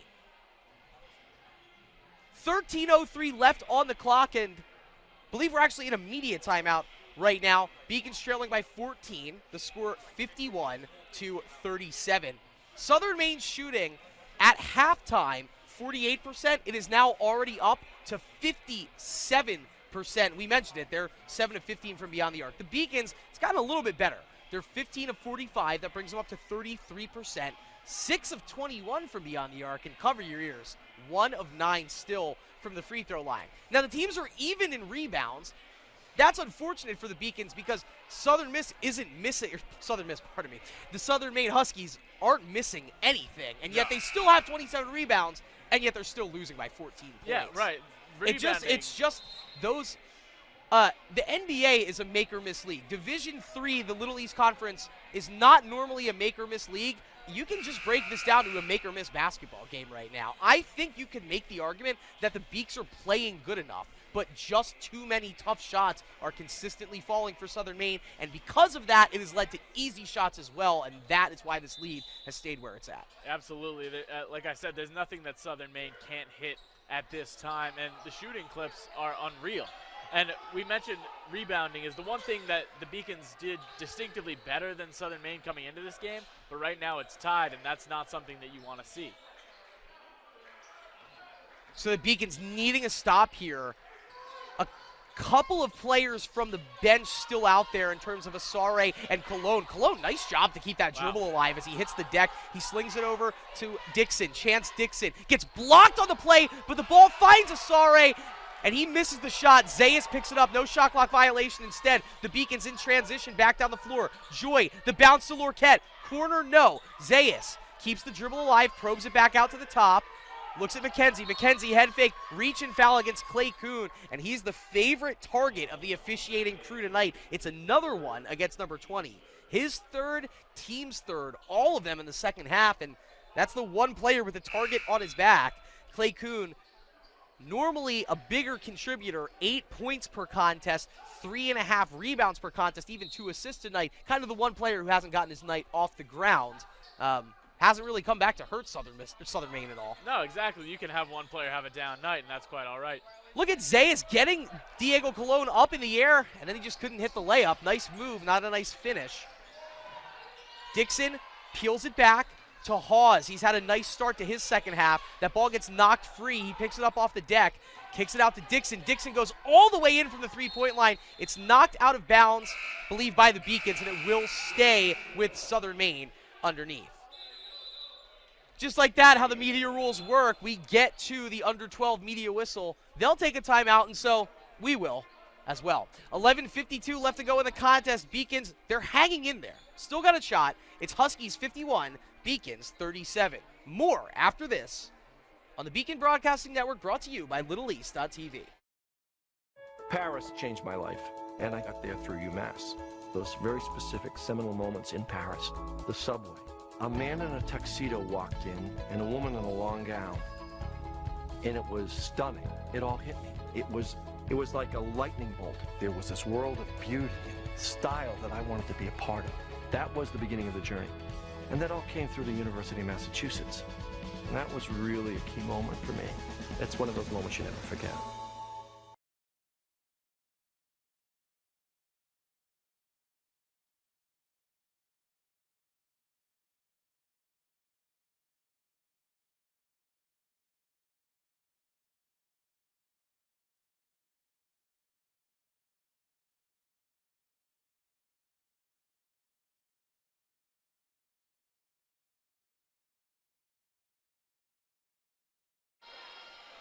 The Clark Athletic Center, the venue. Senior night, the event. The score, not great. The Beacons trying to lock in a home playoff game. And I hate to be, the truth teller here. Don't really look like they deserve it right now. But there's still a chance to lock this game back up. And they can get a stop here. 5 on the shot clock. Cologne on the right wing. He'll pull it in the face of Burris. Wow. And what are you going to do? What are you going to do, Max? You said it. These shots are all falling, whether the defense has been good or bad. And the defense has been good, but the shooting from the Southern Maine Huskies, that much better. It's been that kind of night for Southern Maine. I think they get hit from the parking lot right now. Well, we don't want to see that, but who knows what's going to happen. Is Southern Maine enjoying tied for their largest lead of the night at 17. Cologne can make it 20 here short. Burris flying in for the rebound, and we'll go back the other way. That's a much-needed stop. You kind of need every possession to be a stop until the game gets back to single digits. Great play from McKenzie to get it out to Burris. Zayas now trying to create some space along the perimeter. 14 to shoot. Underneath there, it looks like Cologne reaching in. He's going to get called for a whistle against Malik Lorquette. Almost beside himself that they actually did blow the whistle, and both Lorquette and Cologne sharing a laugh with each other. Well, that's fine. They can share a laugh about that. It is one more in the team total for Southern Maine, and that is their 4th of the second half. That might be a saving grace for the Beacons that they that the Huskies already have 14 fouls in this half. Bobby Joy in rhythm for three. A rare miss off to the left. Usually if he misses, it's long or short. Lorquette gets the board, his 11th, misses the putback. It's another rebound, and he's fouled. And there just seems to be a lid on the basket tonight for Malik Lorquette. He will go back to the free throw line, where he's 1 of 7 tonight. But he has a chance to redeem that right here and get the Beacons back to within 15. That's all we can hope for at this point. Lorquette entering action tonight was a 61% free throw shooter. I'm not going to do the live math right now, but just know that 2 for 2 right here makes that get a bit better. Absolutely. That's what we are looking for on this trip to the free throw line. All right, Lorquette, first one up, and it's short off the front iron. A lot of the times you see those balls get the friendly roll in over the front, and just not to be had tonight. No, this is just a night where the Beacons aren't hitting much from anywhere, even from the charity stripe. Another make for Lorquette, so Malik now 2 of 9. The Beacons 2 of 11 from the stripe. But as the time slowly ticks away here in the second half, paying less attention to the points on offense and more to the lack of stops on defense. And what a pass that was from Hawes to Longoria. Joe Longoria, 2 pretty buckets that he's made tonight. And Cody Hawes, a giant smile on his face. Can you blame him right now? It's an incredible find for a guy who's been doing everything right tonight. This a great way to use your possession. What's really impressive, what I thought in doing my game prep. Oh, no, Malik. No, everybody calm down as Lorquette and Hawes sharing some words with each other. Lorquette looking at Longoria. Longoria walking at him. And you like seeing Cody Hawes being right there. Those are 2 players that have played with each other a lot in LEC, so maybe a little bit more respect right there. But Lorquette getting held back from Cody Hawes. And just another thing Cody Hawes is doing right now. Exactly. Being a bit of a moderator there. Now, that foul, pretty egregious, happened right in front of us. There is probably going to be a common foul against the Huskies of Southern Maine. Then you're going to get the tech against Lorquette. So Cologne's shooting those free throws right now for the Huskies. And I believe it is a 2-shot tech because of player conduct. So now Malik Lorquette going to have a little bit of a target on his back, unfortunately, and that's a moment you don't want to see happen on senior night. Looks like Malik Brooms is going to get his first action of the night here as he's waiting at the scorer's table. Malik, a sophomore guard, played his high school basketball in Maine, but grew up right here in Roxbury. So Malik's going to stay onto the floor. The Beacons did turn the ball over on that play, and so we'll go back the other way right now. The Huskies enjoying their largest lead of the night at 20. And now we just got to make sure that the lid doesn't get blown off of this basketball game. Malik Lorquette with a technical and maybe some eyes on him from the referee crew. Another amazing pass from Hawes. This time, Waylon lays it in for 2. The point I wanted to make about Hawes was doing game prep. It was so nice seeing a player that averaged 11 points per game, also averaged 4 assists per contest. And he's proven that right. He's just doing everything, and it shows up on the stat sheet when you look at his name. You see that he does a little bit of everything, and tonight he's living up to that expectation. Cody Hawes plays 31 minutes a night, 11 rebounds a contest. I'm sorry, I even undersold him. 4 assists, 11 points, 4 assists, 5 boards. That's a stat line every coach would die to have on their team. Those are incredible numbers for Hawes. And on this night where everything is going right for the Huskies, he is the number 1. Zayas drives. That's a really tough shot. Lorquette, nice job there, and just touching it in with the right hand. Still going to get his points, still trying to get his numbers. Obviously, that puts a bit of a bad taste in his mouth, his actions against Joe Longoria. So you know he's going to put his head down and play hard the rest of the way. Absolutely. And there's a guy who doesn't do too much extracurricular activity. It takes a lot to get him upset. So he's back to his grind. Man, he almost with a steal there. Wow, and Asare, he had to travel right there. I'm sorry, what's happening in this game? And there's the travel call. Look, the refs are doing fine. The referees are calling a great game tonight, but at one point, when you're watching a team play, you don't know how something like this happens. Just get the ball back when they deserve to get the ball back, please. If you're a ref, don't let your perception of this UMass Boston team blend into how this game's starting to get called. Joy, that's a tough take. Give it to him, man. 1. Oh, my goodness. And that was because of the speed he was driving at. He was able to get the touch up off the rim and get it to drop through. And Bobby Joy, a junior, might be having the best performance here on senior day. Absolutely. Bobby is so fast. When he drives towards that hoop, there's nothing that can prepare you for how fast he's going to move, and it helps him draw a lot of fouls, and he is good with those tough finishes. Gets the bucket and the foul, and a rare positive moment for the Beacons here tonight. And a rare free throw make as well, and you can hear even a Bronx cheer from the crowd a little bit. The Beacons are 3 of 12 from the line right now, but Bobby Joy 1 of 1. Bobby is an excellent shooter from every spot on the court, so if you feel safe having one guy on the free throw line, it's definitely him. 5-0 run for the Beacons right now. That one's tipped out of bounds by Bobby Joy. You take a look at the numbers. We mentioned Chance Dixon. He's just up to his normal business leading the Huskies in scoring, but Cody Hawes, what an impressive night. He's right behind Dixon. Dixon has 14. Hawes has 12 to go along with a block, 5 assists, and 8 rebounds. What a night. What a line. Have yourself a night, and honestly, at this point, he's been an impressive player to boot, so I feel like I'm even rooting for him a little bit. Brooms doing the best he can there. That is a very tough task for a sophomore that just checked into the contest. He'll commit his first foul and just did what he could to keep Cody Hawes away from the bucket. Hawes will inbound underneath with 20 to shoot. For the Beacons, that's their third of the second half. They've done a decent job staying out of foul trouble in half number 2. Tommy Whalen, another bucket for the freshman. He is one of the 8 that you look at and go, all 8 of these guys equally could beat us. What's unfortunate is that all 8 of those guys are equally beating the Beacons right now. They are, and they're all having their night. We didn't know which guy off the bench was going to have his night. It's all of them. They are all having an excellent night here tonight. And for worth noting, Diego Colon, he has 9 points, okay? Tommy Whalen now, 6 still after the miss, but Joe Longoria also with 5. Those are 3 true freshmen really coming alive as well, separate from the senior leadership that you get out of both Dixon and Hawes. Three-pointer is long for McKenzie. That's not really his shot there, and Brooms couldn't haul back in the board. Southern Maine a chance to go up by 20 again. They lead by 19. It's 62-43. Dribble drive from Hawes. He gets cut off, spun off the block, and it will be a travel against Cody Hawes. Really good defense there from Emmanuel Zayas, giving up a lot of size to Big 22. Absolutely. Forced a big mistake there, and a way to get a stop against a player who has a bit of an advantage is to make a mistake that he's not used to making.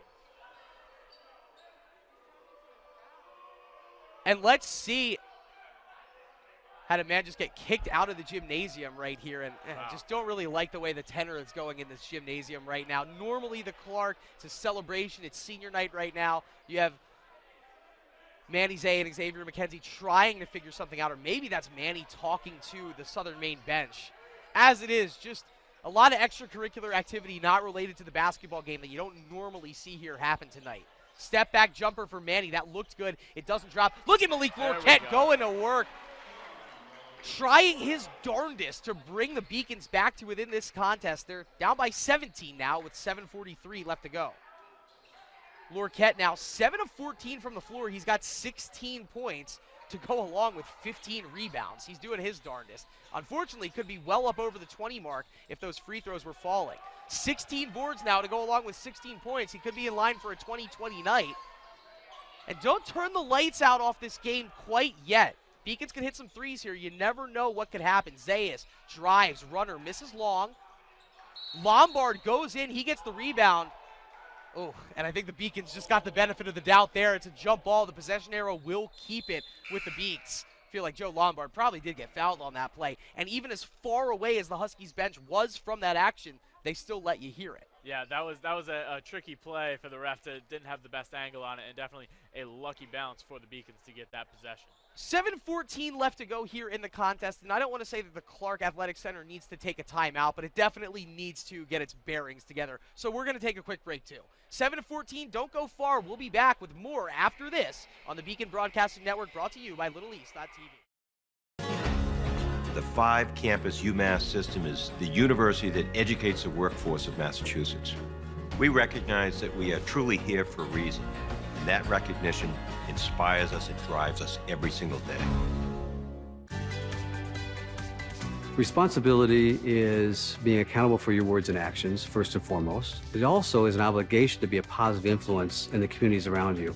Being in a D3 program, you're going to have lots of different opportunities. You're not just an athlete, you're also involved in student life. Your academics are extremely important. We give a lot of our student athletes responsibilities right from the start. I give them leadership opportunities. by having them engage in the community, being a positive influence. That's being a responsible person.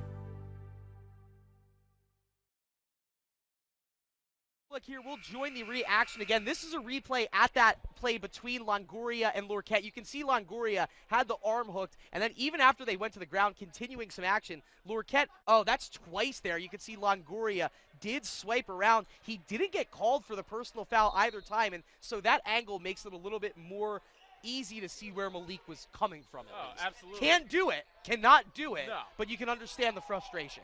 Malik's not an unreasonable guy. He wouldn't get upset over nothing. You can see where the frustration came from. Got a little out of hand, and a 20-point deficit brings the worst out of people. Sayas, that was a clean look from three. It was a great pass over there from Rio. Just goes long, and I think that really sums up the Beacons' night. They're finding good shots that aren't falling, whereas Southern Maine is finding good shots that are falling and also just putting up shots that are falling as well. Everything's going down for the Huskies. It's polar opposites on the offensive end. Here's Tommy Whalen enjoying a very nice game in his freshman campaign. Wow, down low to Longoria. Joe Longoria, I'm not sure if that was the intention here, as another play by Whalen leads to a steal and maybe another layup. And I'm not sure if the intention in Joe Longoria was to develop into the next big post player for the Southern Maine Huskies.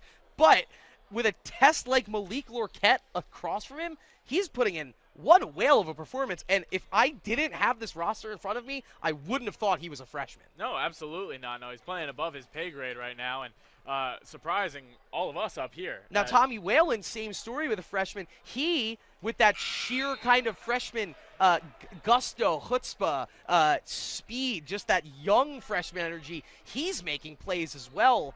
And it kind of makes you think, wow, it's really lovely having the one nice freshman in Xavier McKenzie. What would it be like to have three of those? Absolutely, yes.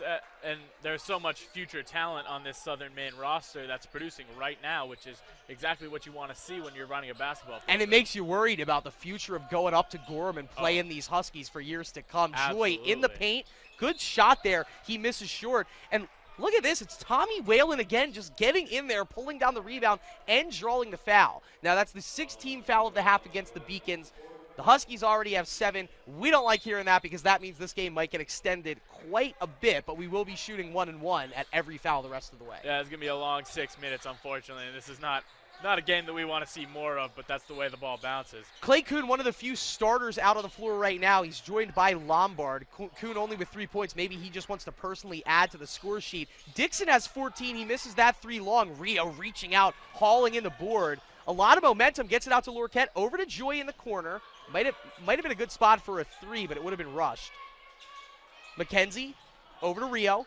Back to X. X, beautiful take through the traffic, and somehow it doesn't fall. And even those normally drop, and Whalen ahead of the pack. The bounce pass from Lombard, and Tommy Whalen, your next Husky, into double figures. Tough take there from McKenzie at this point, just trying to put his head down and get his. And he'll get 2 more at the free throw line. But at this point, everything is for appearances. We're doing this for individual stats. Is X with a chance to get 2 more to his total at the line right now. Just both ends have been a big struggle for the Beacons. They're not getting the bounces on offense. The Huskies are just playing faster when they have the ball and getting ahead of the Beacons. They've had a ton of fast break points at this time, and there's nothing that the Huskies aren't doing better than the Beacons at this time. A bit of a line change right now. You see Chadbourne back in along with Hawes and Asare. So Lombard and Longoria are going to stay on the floor. And really, the 9-man rotation just going to play out the rest of the night, just maybe get some different groups of 5 on the floor together. What a night for Coach Rob Santacola in his second season. Probably assumed that this would be a much tighter, much tougher affair, and now not only can he just kind of experiment with some new lineups, some new rotations, can really just kind of focus on their last game of the season coming up on Saturday. That one underneath inside to Kuhn, or pardon me, Longoria, and that Lorquette Longoria, you're always watching that with bated breath just to make sure nothing else pops off. That will be the second personal of the night against Malik Lorquette. You mentioned it, looking ahead, Southern Maine getting ready for their next game already, and the Beacons with a tall, tall task in the Keene State Owls. They don't want to think about that right now. They want to think about getting out of here first, but that's the last game on your schedule, and that's an even tougher one. So I'll think about it because our sports information assistant Mike Vesci explained it to us. Unfortunately, with what looks like is happening right now, the Beacons would be at the bottom of a four-way tie between 3rd and 6th place, and only a win against Keene State would change that. So it doesn't look to be in the cards tonight, as that is a dangerous foul committed by Jason Lombard, grabbing the leg of Rio.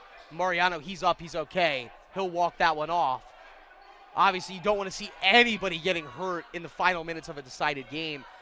But a win at Keene State College, it would be surprising, okay? They're the number 5 nationally ranked team in the country. And so, we talked about it beforehand, having to not want to worry about that, you could have just come in here and taken care of your business, and now that's going to be the trip that you get in front of you to figure out where you could have been a 3 seed, you end up with a 6 seed. It seemed like that there was always the potential of that drop-off happening this season, but it looked like, especially with the win against Castleton, that finally that bullet was going to get dodged. I didn't see this game coming.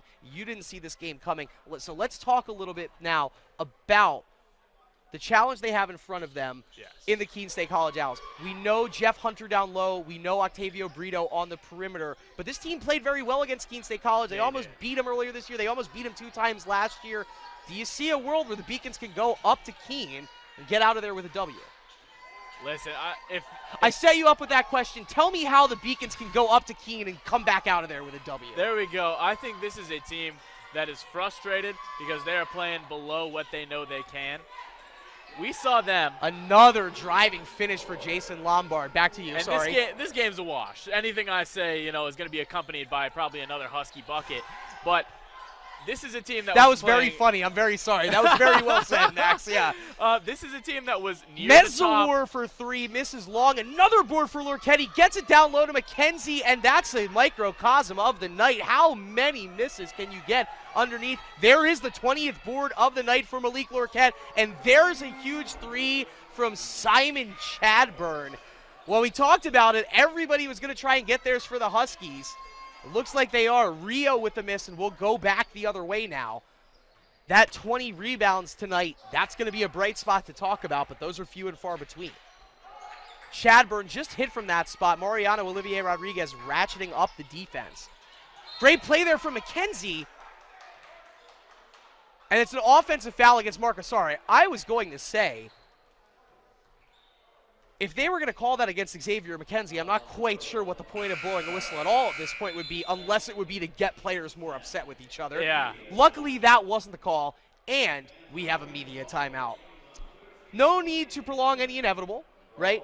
The Beacons, with the loss, they are going to drop to 15-9 on the season, and 8-7 in the LEC, and that just feels weird considering how hot of a start. Those were games me and you were calling together, and we were talking to each other afterwards, kind of pinching ourselves, like, is this the same Beacons players that we saw last year? And it's frustrating to know that it was probably a mix of both of Beaconville and our hopes and aspirations and seeing potential of this team, but then also when you lean on one senior forward, one senior wing, and one senior guard who hasn't played all that much, the youth of this team would ultimately find a way to get back in and become a factor in the season. And Max, like, it took 24 games, but it officially now, this is a young team, and they're losing because it looks like when runs start, there's no answer. And then the scary thing too, and you can opine on this or not, I'll just talk about it. The scary thing right now is you got to go up to Keene and just try and score points against that offense where you can only score 57 points against Castleton. You have 49 points against Southern Maine right now. It'll be a long night at the drawing board and a long 3 days at the drawing board for Coach Harris, because these players, they probably saw themselves going on an LEC playoffs run. Absolutely. You got to at least position yourself in the best possible spot for round 1. This was a team that looked like they could upset WestCon. They could maybe even upset Keene. They could grab a ring from this LEC tournament. This is a team that is taking a dive and fast here at the end of the season. And, like you mentioned, the last game against Castleton where they had to fight for it, it gave us some hope. But this is a team, this is not the best team in the conference that they are facing. This is, you know, somewhere in the middle. Yeah. And it's looking really bad on their home court. And that might senior night. that might be what hurts the most, because you're right, it's somewhere in the middle. And what does this prove? That's where the Beacons probably realistically are in the grand scheme of this playoff hunt. And maybe Southern Maine is one rung higher than them, which, you know, you didn't want to have to deal with that reality coming into action tonight. I think we had the hope during that, you know, record-tying win streak earlier this season that they were on that upper echelon of the conference with Keene, with WestCon. They were on the bubble for that. And then lately they've been looking like maybe the top of the middle. This is kind of looking like a team that's the bottom of the middle. And I think that if it ends up with the Beacons making the playoffs as the 6th seed, there is your proof positive to that. Look at Malik Bruins driving in, trying to get his 5 bench players on the floor right now for the Beaks, including number 3, Nike Armstrong. Mezawar, a tough take. Walden follows it up and puts it in for 2, and that's a beautiful play for the highlight reel. Great job crashing in on those defensive boards, putting it up and in for 2 more for Connor Walden. And we can change the narrative a little bit here and say that this is our young lineup. This is our lineup of the future. And anything they do against Southern Maine at this point will be done in a 20-point loss. But it's something to look forward to. 2 subs coming in for the Huskies of Southern Maine. You have Juno Anisette, number 1, a sophomore out of Orlando, Florida, along with freshman center Michael Feinberg out of Roswell, Georgia. Feinberg, 25, big boy out there, tough to miss, standing at 6'8".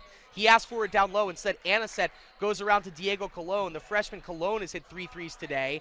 Oh, Feinberg had it, lost it. It's stolen away from Malik Brooms, but he stepped out of bounds. Beacons can't even keep the – I don't mean it like that. I'm saying the Beacons can't even get a call to keep the ball in bounds going the other way. It looked like a beautiful play from Brooms. There you go. Not to be had tonight. It's not the night for the Beacons to be getting any whistles or any calls. Maybe they store up that luck for the next game, but and it's worth saying. Personally, I am sorry to all the fans. I don't want to have to focus on what this game turned into. It's senior night. It was supposed to be a celebration of Malik and Tommy and Mariano, but that's not what this basketball game is right now. And instead, this is kind of a confusing moment. Kind of a question that us on the broadcast need to really wonder how all of the talent and the plays that were being made over the course of the season with all of the same players, how they've somehow gotten figured out by the rest of the conference. Armstrong there, going to follow it up and put it in for 2, and that's nice to see a bucket out of Nike Armstrong. It's his 4th free throw made on the season. He now has 11 points on the year. Steal from Mezawar, ahead to Walden. He lays it in for 2. Anisette tracking in on defense. And so there you go, Max. The young lineup announcing their presence. 4 unanswered points, and it gets the Beacons back to within 21. With the win, Southern Maine will move to 15-9 and 9-6 in the LEC, and they themselves still have a chance to lock down the 3 seed, which very well might mean that the Beacons are going to have to go back up to Gorham, Maine and play these guys in a week and a half. That would be very disheartening for this Beacons team. They want to flush this game as quickly as possible, but if they have to see this same team again, that's going to bring back some unfortunate memories from this night. Tommy Whalen, he's turned into the player of the second half. He gets another rebound over to Anisette, tried to end his night with a big bucket. Instead, he commits a bit of a frustration foul after the miss. Can't get mad at him for that. He's just trying to get his out on the hardwood. And it will be a 2-shot foul for the Beacons. So, twofold here. You can get the deficit back under 20, that's just for appearances. But you can get this free throw number looking a little bit better. It's been a problem for the Beacons. Now, that's not the reason that they lost the game today, but it is another facet not fun to look at on the score sheet. Yeah, if you're going to pad a stat, that's the one to pad because it's been a rough go of it for the Beacons tonight. 2 for 2 for Connor Walden, so he has 6 points in his limited minutes coming back in. Looks like time for one more possession for Southern Maine here. Asare not – well, I thought he wasn't in too much of a hurry. The drive in from Whalen, he kicks it out to Anisette. You got to think that they'll put up at least one more shot here with this final possession. Around the perimeter they go. It might be Cologne, the shooter. Brooms just trying to fight with Cologne there and knock a turnover away. Gotta love that hustle. He's on the hardwood. He's just going to go and get his until the final whistle blows. So he commits his 3rd foul, and it will be 1-1 coming up for Diego Cologne. There are only so many minutes left to play in the season. Malik Brooms wants to make an impact in one way or another, and he's going to go for the ball if he's got the opportunity. Malik at 2.5 points per contest in this his 17th game of the season. 1-1 misses short. Rebound hauled in by Carson Mezawar. He goes behind his back. Nice little ball handling moves there to maybe get a shot up here for number 22. Walden looks back at Mezawar. Probing in, peels it back, dumps it down low to ED. They go around to Connor Walden, and he hits the three. And that will end the game on a nice note, bringing the Beacons back to within 16. Whalen lets the final horn sound, and that will mercifully do it. Hey, great minds think alike, right? It was a fun watch, but Max, I'm glad I got to watch it next to you, or it might not have been as enjoyable. For everybody who joined us at home, if you stuck around with us, thank you so much for doing so. We had a fun time bringing you this contest, but unfortunately, the Beacons fall to 15-9 and 8-7 in the LEC with that 16-point loss. Final score, the University of Southern Maine Huskies 76, the UMass Boston Beacons 60. We'll take a quick break, and we'll tabulate the final statistics. When we come back, one final send-off from our final home game here at the season from the Clark Athletic Center. Don't go too far. We'll be right back on the Beacon Broadcasting Network, brought to you by LittleEast.tv. I believe sportsmanship is a mutual admiration and respect for your fellow competitors. We all go through a lot to reach the point where we compete against one another. It's important to realize that. So once we're finally on the field or on the court or on the starting block, we look at each other as fellow human beings and not just competitors. Being able to recognize the hard work that other athletes are putting in creates a more positive and inclusive environment. Comprehensive learning is being able to adapt to experiences and apply the things that I learned. Being an athlete and juggling academics helped me grow as a person, and things that I've learned, I was able to apply it in another field, putting them into everyday life. Developing comprehensive learning helped me prioritize certain things to make sure I get to where I want to be. Paris changed my life, and I got there through UMass. Those very specific seminal moments in Paris, the subway. A man in a tuxedo walked in, and a woman in a long gown. And it was stunning. It all hit me. It was like a lightning bolt. There was this world of beauty and style that I wanted to be a part of. That was the beginning of the journey. And that all came through the University of Massachusetts. And that was really a key moment for me. It's one of those moments you never forget. Celebrate the soggy shoes and the slow starts. Celebrate the lessons learned along the way.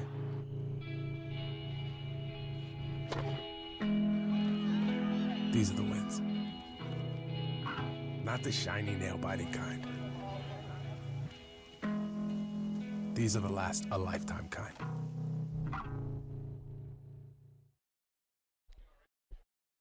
Well, we've gone final here in the Clark Athletic Center for the second straight LEC conference game.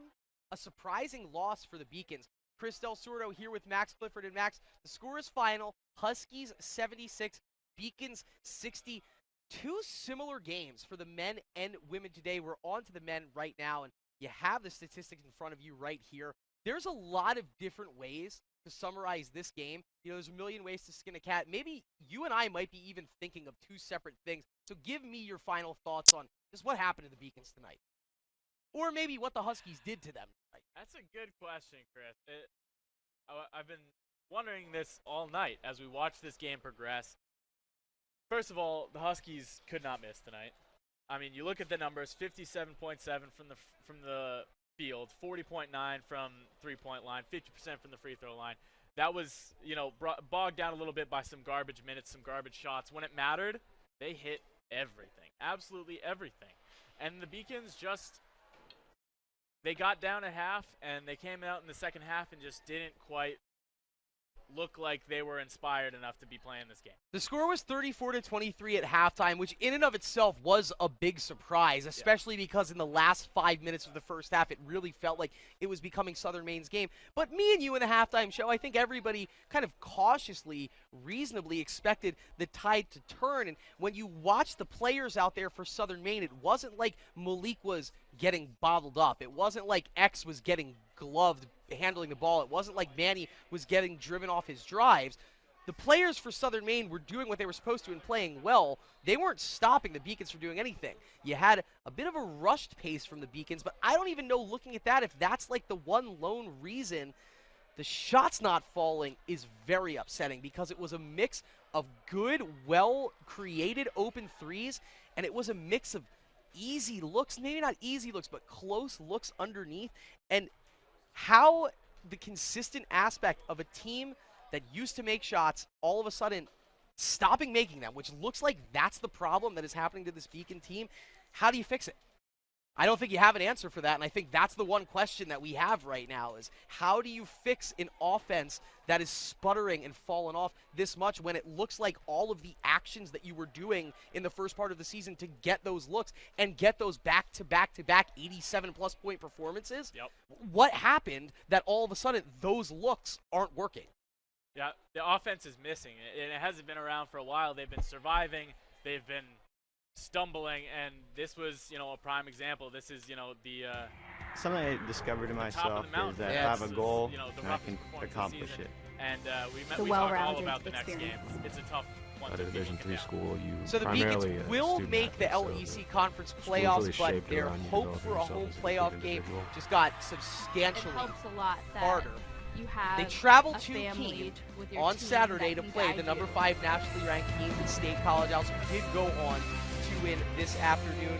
And they need a win there, and then maybe some other help in that 4-way tiebreaker, if that is what happens, to ultimately get them a home win. But we're still pulling for that, because that means, Max Clifford, that you and I, maybe Steve will join us. I don't know. We might have a huge party here. Could be back on the air. So please don't go far. Follow along on beaconsathletics.com with the action on Saturday, and hope that we will be back here calling some conference playoffs on Tuesday afternoon. Nothing would make me happier than another game on the mic with you, Chris. It's been an excellent experience this season. And if nothing else, stick around, guys, and we'll be on the call for some lacrosse. But that isn't the sport du jour right now. So focus in, and we'll see if we can get the Beacons into the LEC Conference Playoffs with a home game next Tuesday. For our producer, Michael Vesci, our director, Gina Albano, our graphics operator, Elena Albano, our replay coordinator, Grace Kelly, camera operators, Elsa Vanaco, Ali Albano, Colin Ford, and Josh Eastman. And not on the screen, but number one in your hearts, four-color commentator, Max Clifford. I'm Chris Del Sordo. Guys, it has been a pleasure bringing you Beacons basketball at home all season long. Elena, you know I love you. Okay. I just wanted to mention that because this might be our last time to do it after